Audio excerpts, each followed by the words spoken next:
Hello friends, this is Asif and you're watching High Mobiles.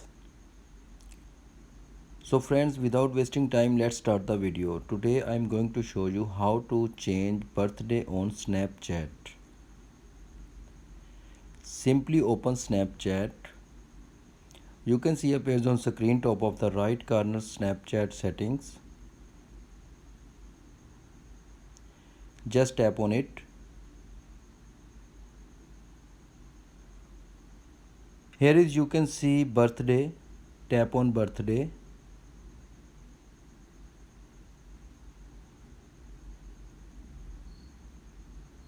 As you can see, now tap on date.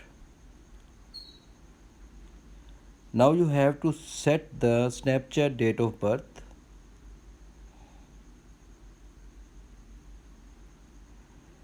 And tap on continue.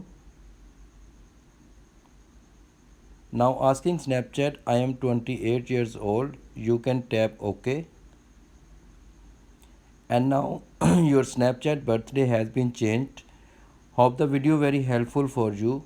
Don't forget like and subscribe to my YouTube channel. Thanks for watching my video.